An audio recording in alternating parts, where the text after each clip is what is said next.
इंदौर में कथा कर रहे थे। इंदौर में एक दिन हमने इन बच्चों को बोला सुबह से कि हमें महाकालेश्वर ले चलो। वहां के एक विधायक हैं रमेश मंदोला, बोले गुरुजी सुबह सुबह चलेंगे भस्म आरती। हम कहा चलो। महाराज जी सत्य घटना बता रहे, हम गाड़ी पे बैठे और 1-2 चौराहे तक गाड़ी गई और एक बहन जी बिल्कुल रोड के किनारे सिगरेट ले रेलगाड़ी से धुआं चला रही थी। हमें लगा कि अगरबत्ती है जल रही। अपन तो गांव के आदमी, हमने कभी ऐसा देखा नहीं और पढ़े लिखे हम है नहीं और पहली बार हम इतने ज्यादा बाहर खड़े भी नहीं। हमें लगा ये बहन जी बेचारी सुबह का टाइम है, 4 बज रहे हैं, अगरबत्ती करके पूजा कर रहे हैं और हाथ में। लेकिन हमने कहा रोड पे कौन से भगवान। हमने गाड़ी सारथी ड्राइवर से कहा, सारथी गाड़ी, हमारा एक ड्राइवर है सारथी कहते हैं हम उसको। हमने कहा सारथी गाड़ी रोको गाड़ी। जब हमने देखी सो बहन जी बढ़िया चाय को गिलास लें और एक भी चाय पी और फिर हमने कहा गाड़ी बड़ा। बोले क्यों? अरे हम कहीं कलयुग खड़ा है। हम कहा जय बजरंग बली। जब जी बहन जी सिगरेट पी रही तो इनके लड़का वाड़े पता नहीं। दूसरी घटना घटी हमारी हैदराबाद। एक वहां हमारा चेला है रेड्डी है सरनेम। तो हमारा चेला बहुत अमीर आदमी, बहुत धाम आता रहा, अब नहीं आता है। बल्कि एक बार हमसे बोला गुरुजी बेटा की शादी है आप आओ। उसने टिकट करवा दी, पुरानी बात है 5 साल हो गए, 6 साल।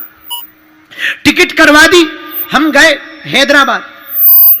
शादी के एक दिन बाद पहुंच पाए, ट्रेन से गए थे।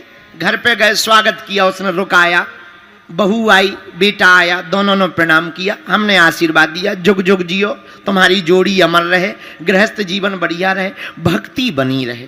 हमने आशीर्वाद दिया, दूधो नहाओ पूतो फलो, आशीर्वाद दिया। हम बढ़िया बैठ गए कमरा में। हमने अपना वाईफाई लिया और सिग्नल मिलाया। तो हमने रेड्डी जी, ये जो लड़का का पिता था, उसको बुलाया अकेले में। हम कहा इधर आओ। बोले जी गुरुजी। हम कहा शादी बेटा गलत हो गई। बोले क्यों? हम की बेटा ये जो बहू है ये पीती है, ये पीती है। लेकिन जवाब सुनकर के हमें अटैक आ गया। बोला गुरुजी इसी चक्कर में तो शादी हुई है। हमने कहा मतलब? बोले लड़का भी पीता है, तो पार्टी में ही दोनों पीते ही पीते मिल गए। अरे हम कहा भैया जय हो। हमने अपने चेला से कहा भैया टिकट हो गई हो तो चलो। बोले क्यों? हम कहा जिसका बेटा पी रहा हो, बहू पी रही हो, जब इनके लड़का बाल बच्चे होंगे तो ये माताओं की तरह लेके चुप थोड़ी कराएंगे। 2 ढक्कन बच्चों को भी पिला के कहेंगे चुप हो जा। इनका तो खाना ही दान गड़बड़ है। तो कुछ दिनों बाद, अभी नहीं, हम भविष्य की भविष्यवाणी कर देते हैं। अभी वर्तमान में देखा जाता है बच्चा बेटा अच्छा होना चाहिए। जो भी अपनी लड़की के लिए वर देखता है वो देखता है क्यों भाई ठीक ठाक है, खाता पीता तो नहीं, पीता खाता तो नहीं है, खाता पीता हो पर पीता खाता ना हो, पीता खाता ना हो। खाते पीते घर का होना चाहिए पर पीते खाते घर का नहीं होना चाहिए।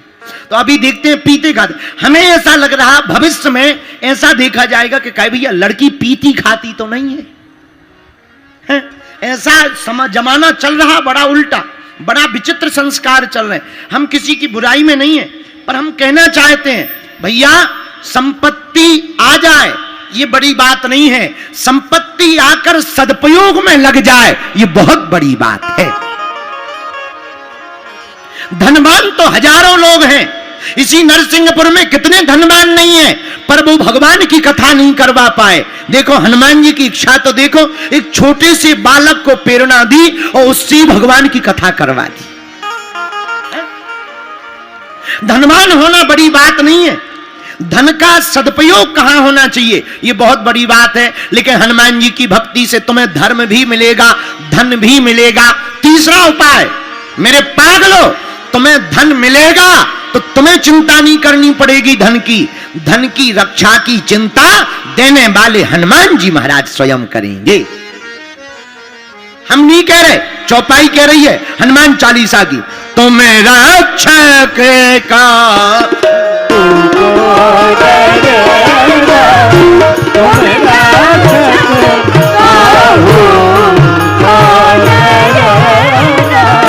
तुम रक्षक काहू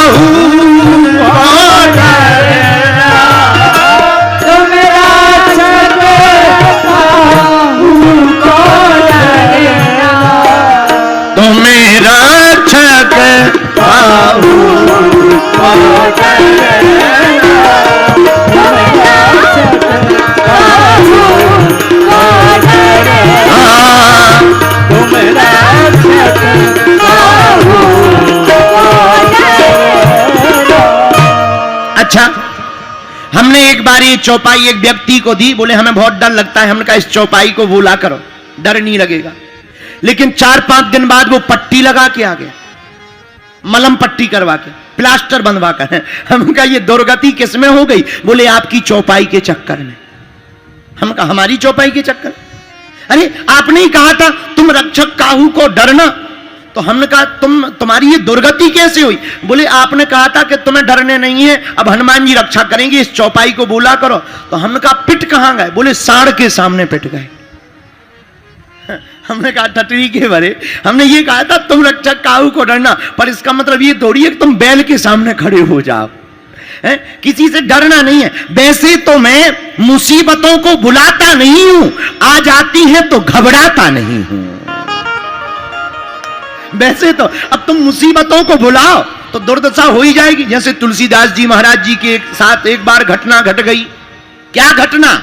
तुलसीदास जी रामायण लिख रहे थे, रामायण में चौपाई लिखी, एक चौपाई जो हम लोग प्रारंभ में रोज गाते, उस चौपाई को तुलसीदास जी ने लिखा, सिया राम मैं सब जग जानी करहूं प्रणाम जोरी जुग। अच्छा, तुलसीदास जी ने ये चौपाई लिखी और सरजू जी स्नान करने गए। मन में आया सब सिया राममय है, सब में राम जी है और जानकी जी है। सामने से एक पागल बैल आ रहा था, छोटा बच्चा भागा भागा आया, बाबा बाबा एक तरफ हट जाओ। सामने से पागल हुआ एक बैल आ रहा है। तुलसीदास जी पहले तो थोड़ा हटे, फिर सोचने लगी क्या हटना, अभी हमने चौपाई लिखी सिया राम मैं सब जग जानी, सब में राम जी हैं। जब सब में राम जी हैं तो बैल में भी राम जी, और बैल में राम जी हैं तो बैल वाले राम जी दो पैर वाले राम जी को क्यों मारेंगे? सब में राम जी है, हमें क्यों मारेंगे, हम तो उन्हीं के हैं। लेकिन जैसे ही बैल आया, बैल ने तुलसीदास जी को उठा के फुटबॉल बना दिया, सींगों में फंसाया, फेंक दिया, धूल में लपट गए। तुलसीदास जी उठे, हाथों में लग गया, घुटनों में लग गया, वापस आए कुटिया की तरफ।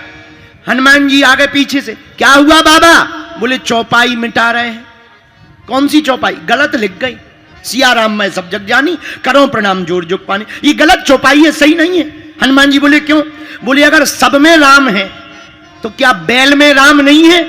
हाँ है। तो एक बात बताओ, 4 पैर वाले बैल ने 2 पैर वाले राम को क्यों मारा?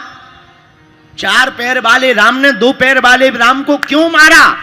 तुलसीदास जी की बात सुनकर हनुमान जी मुस्कुराते हुए बोले बाबा एक बात बताओ, पहले किसी ने तुम्हें टोका है? बोले टोका, एक बच्चा आया था कि भग जाओ, सामने से पागल बैल आ रहा। हनुमान जी बोले तो क्या उस बच्चे में राम नहीं है? जिसने रोका है क्या उसमें राम नहीं है? जब पहले छोटे वाले राम जी बता चुके कि भग जाओ, जब तुमने छोटे वाले राम जी की बात नहीं सुनी तो बड़े वाले राम जी ने तुम्हें फुटबॉल बना दिया। उसमें क्या गड़बड़ है? राम जी तो सब में है, छोटे वाले राम जी ने रोका तो है। तो हम ये नहीं कह रहे कि ये चौपाई पढ़ करके तुम सांड के सामने खड़े हो जाओ, कि तुम कहो गुरुजी कह रहे थे तुम रक्षक काहू को डरना, अब क्या डर है, आ जाए कोई भी। अरे नहीं नहीं नहीं, हमारा मतलब इस चौपाई पर जियोगे तो तुम्हें टेंशन नहीं लेनी पड़ेगी, तुम कभी मुसीबतों को बुलाना नहीं, आ जाएंगी तो फिर घबराना नहीं। इसलिए हनुमान जी चारों युगों में प्रकाशित चारों वेदों के ज्ञाता और चारों पुरुषार्थ के प्रदाता। चार पुरुषार्थ कौन कौन से? धर्म, अर्थ। तो धर्म को देने वाले भी हनुमान जी हैं, अर्थ को देने वाले भी हनुमान जी हैं। और अर्थ की तो पूछो ही मत, बुरा ना मानना। तुम जिंदगी भर कितना भी धन कर लो, जब मरने पे कार्ड बनेगा तो निधन ही लिखा जाएगा। जब मरोगे तब उसमें यही लिखा जाएगा कि फलाने फलाने अमुक आदमी का निधन हो गया। और जिंदगी भर तुम धन करते रहे, मरने पर निधन ही लिखा जाएगा। इसलिए हनुमान जी महाराज के चरणों को पकड़ो, अर्थ भी मिलेगा, धर्म भी मिलेगा। काम, तो क्या हनुमान जी काम देते हैं? नहीं, हनुमान जी काम नहीं देते। ऐसे काम से जोड़ देते हैं जिस काम के कामना की पूर्ति से राम की प्राप्ति हो जाती है। ऐसा काम हनुमान जी देते। तो तीसरा पुरुषार्थ भी मिलेगा, धर्म, अर्थ, काम। अब चौथा क्या है पुरुषार्थ? चौथा है मोक्ष। क्या है बोलो? मोक्ष। तो क्या ये हनुमान जी से मिलेगा? बिल्कुल खेल है, बिल्कुल मिलेगा। किसी को दिलवाया, बहुत लोगों को दिलवाया, प्रमाण है अनेक। सुग्रीव जी हैं, विभीषण जी हैं, बहुत लोगों को हनुमान जी ने मोक्ष दिलाया। अच्छा, मोक्ष का मतलब क्या है? मोक्ष का मतलब क्या है पहले ये तो समझो। क्या मरना मोक्ष है? मरना है मृत्यु, और जीते जी कामनाओं का मरना है मोक्ष। मरना तो है मृत्यु, मरने को तो कहते मौत। और जो जीते जी कामनाओं से मुक्त हो जाए, माया से मुक्त हो जाए, भक्ति में लिप्त हो जाए, उसी को मोक्ष कहा जाता है। अगर हनुमान जी रक्षक हो जाएं, तो हमारा तुम्हारा जो सम्मान है वो कभी मिटेगा नहीं। सम्मान बना लेना ठीक है, पद पा लेना ठीक है, नाम कमा लेना ठीक है, लेकिन उसे बनाए रखना बड़ा कठिन है। उपाय क्या है? पुरुषार्थ के बल पर कमा सकते हो, पर रक्षा पुरुषार्थ के बल पर नहीं हो सकती है। वो तो कृपा के बल पर ही हो सकती है, प्रसाद के बल पर ही हो सकती है। इसलिए भारत के लोगों, एक बात तुम गांठ में बांध लो, हमें पुरुषार्थ भी करना है और प्रभु का प्रसाद भी पाना है। हमें कर्म भी करना है और कृपा को भी पाना है। क्यों? क्योंकि जो हमने कर्म करके पाया है वो सुरक्षित रहे, वो गुरु कृपा से ही संभव। ऐसे समझो, हमने बहुत से लोग उदाहरण में देखे, बड़े बड़े पद पे पहुंच गए लेकिन 5-6 साल में ही नीचे आ गए। हमने बड़े बड़े नेता देखे, अभिनेता देखे, अरे बड़े बड़े नाम देखे, एक रात में 1 नाइट स्टार बन गए। धूम मच गई, जगह तगह एकदम होर्डिंग बैनर, जहां देखो वहां एकदम ऐसे उंगलियां करत घूम रहे, खूब ऐसे। लेकिन अगर प्रसाद नहीं है, कृपा नहीं है, तो ये बल टिकेगा नहीं। उपाय क्या है? जो तुमने पाया है वो पुरुषार्थ है, बुरा ना मानिएगा। हमें जो मिला वो तेरी मेहरबानी है, हमें जो प्राप्त हुआ वो तेरी मेहरबानी है। अगर ये भाव अंदर बैठ जाएगा तो तुम्हें जो मिलेगा वो दुनिया में कभी कोई छीन नहीं पाएगा। अच्छा, वो संभव कैसे है? हनुमान जी की महिमा समझने से ही संभव है। किसकी महिमा समझने से? देखो, आध्यात्मिक आदमी जो होगा उसको 5 फायदे जरूर मिलेंगे। कितने फायदे मिलेंगे? जोर से तो बोलो, क्या बात है, तुम लोग भूखे आए हो क्या? ऐसे दिख रहा है जैसे किसी ने लट्ठे से पीटा हो। नरसिंहपुर वाले ऐसे थे तो नहीं, बदल गए क्या? अच्छा, तो सुनो ध्यान से, अध्यात्मिक होने के कितने फायदे हैं? अरे बोलो। अच्छा, तो बताओ कौन कौन से? बताओ। दांत निकाल दे खींचा। तुम कहो गुरुजी हम थोड़ी बताने बैठे, हम तो सुनने बैठे। तुम लोगों के भी अद्भुत मजे हैं सुनने वालों के। कुछ नहीं करना, आके सबसे आगे बैठ जाना, बाकी का काम गुरु जी का है। संगीत भी सुनाओ, थोड़ा बीच बीच में कथा भी सुनाओ, थोड़ा बीच बीच में ऊंची बात भी सुनाओ। क्या अद्भुत मजे हैं तुम लोगों। अच्छा कोई बात नहीं, अब बैठ गए हो, आध्यात्मिक 5 फायदे हम बता देते हैं। पहला फायदा, जो आध्यात्मिक होगा उसे पहला फायदा आत्मिक संतुष्टि का होगा। किसका होगा? आत्मिक संतुष्टि का। मन एकदम प्रसन्न रहेगा। जो आध्यात्मिक होता है वह संतुष्ट रहता है, क्योंकि उसे पता होता है कि जितना हमने किया है उतना मिल गया, बाकी कितनी भी खुपड़िया घुमा ले मिलने वाला नहीं। ये पहला फायदा। इसलिए आध्यात्मिक आदमी कहता जो प्राप्त है वही पर्याप्त है। आध्यात्मिक होने का दूसरा फायदा, तन और मन दोनों का रिपेयरिंग होता रहता, क्लीन होता रहता। मन भी साफ रहता, तन तो साफ रहती है। वर्तमान समय में लोगों के तन तो साफ रहते हैं, मन खराब रहती है। फोटो 2 प्रकार की होती है। बाहर की जो कैमरा से ली जाती है उसको फोटो कहते हैं, एक भीतर की होती है एक्सरे फोटो। बाहर वाली में भीतर का पता नहीं लगता, लेकिन भीतर वाले में पता लग जाता है कि कितने खोखले हो। बोलो सीताराम। यही तो हनुमान जी ने रावण से कहा था। रावण के सामने हनुमान जी खड़े हुए। रावण बोले क्या बंदर? हनुमान जी बोले बोलो 10 कंदर। रावण बोला क्यों, तुम्हें डर नहीं लग रहा? हनुमान जी बोले हमें तो नहीं लग रहा, तुम्हें लग रहा? रावण बोला हमें क्यों डर लगेगा, हमारे सामने तो मौत भी ड्यूटी करती है। और रावण ने मृत्यु को हनुमान जी के बगल में खड़ा कर दिया। अब डरेंगे हनुमान जी? क्यों बंदर, देखा बगल में कौन है? हनुमान जी बोले देख लिया। कौन है? मौत है, मौत। डर नहीं लग रहा? हनुमान जी बोले हमें नहीं लग रहा है। क्यों? बोले मौत खड़ी हमारे बगल में है पर देख तुम्हें रही है। आओ, आओ, खड़ी हमारे बगल में पर देख तुम्हें रही है। तो रावण बोले हमारी तरफ क्यों देख रही? हनुमान जी बोले क्यों, बीपी हाई हो रहा है क्या? नहीं नहीं बताओ क्यों देख रही है? हनुमान जी बोले हमसे पूछ रही है कि अभी हमला करें कि बाद में। अरे तो हनुमान जी तुम्हें डर क्यों नहीं लगता, क्या बात है? हनुमान जी मुस्कुराते हुए बोले भैया जिसके सिर पर सीताराम का हाथ होता है वो फिर लंका में भी शंका नहीं करता है। तो दूसरा फायदा, तन और मन दोनों की क्लीनिंग होती रहती। तन की क्लीनिंग क्या है? तन गंगा स्नान करते हैं आध्यात्मिक होने से, नर्मदा स्नान करता है व्यक्ति, यमुना स्नान करता है तो तन की शुद्धि होती है। और कथा में आकर के जब बैठता है तो मन की शुद्धि होती है। यह आध्यात्मिक होने का दूसरा फायदा है। अच्छा तीसरा फायदा क्या? जीवन जीने की गुणवत्ता बढ़ती है। क्या बढ़ती है? गुणवत्ता। गुणवत्ता जानते हो? गुड़ और बट्टा नहीं है, गुणवत्ता है, क्वालिटी।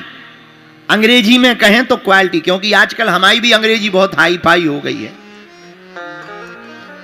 तो जीवन जीने की गुणवत्ता, जीवन जीने का तरीका बड़ा होता है। जो आध्यात्मिक होता है उसके जीवन जीने का तरीका एकदम अलग होता है। कैसे?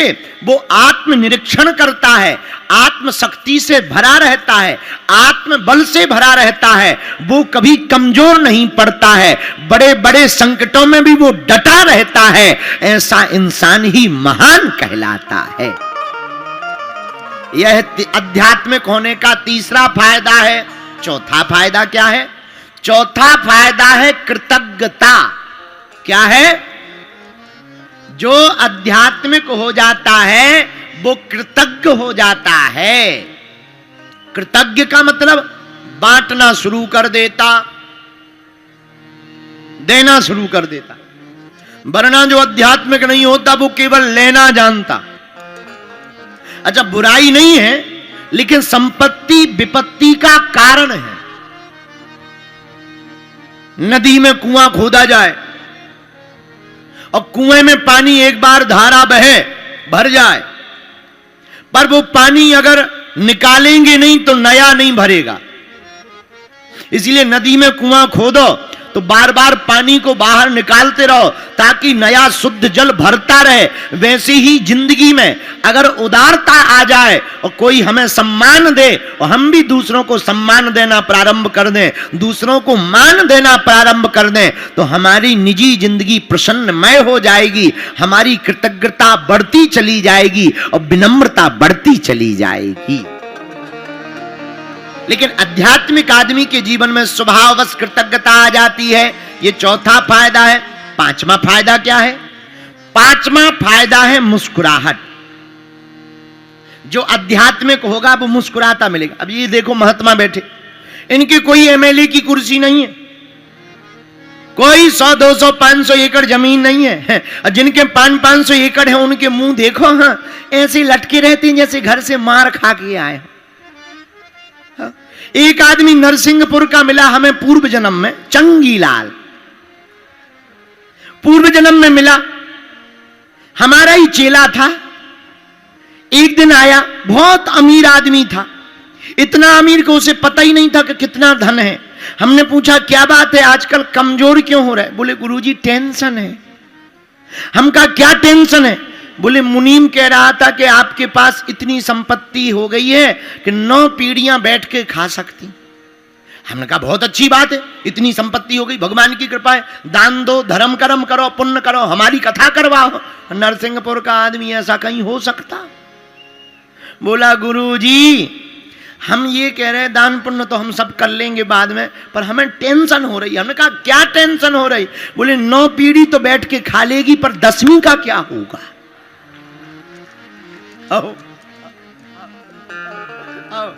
अरे हमका तुम्हारी जय हो, हमका इससे अच्छा तो तुम आत्महत्या कर लो। अरे जरूरी थोड़ी है कि तुम्हारी 10वीं पीढ़ी तक ये धन रुकेगा, 2-3 पीढ़ी में ही कोई कपूत आ जाएगा, पूरे धन को नष्ट कर देगा। इसलिए भैया तुम इस चिंता में, इस चक्कर में मत पड़ा करो कि हमारे बेटा के लिए धन हो जाए, बेटी के लिए धन। हाँ इतना हो जाना चाहिए। कितना? गुरुवर इतना दीजिए, गुरुवर इतना दीजिए जहां में कुटुंब समाए, मैं भी भूखा ना रहूं, साधु न भूखा जाए। मैं भी भूखा ना रहूं और साधु न भूखा जाए, इतना हो जाना चाहिए। भैया आध्यात्मिक होने का ये 5वां फायदा है।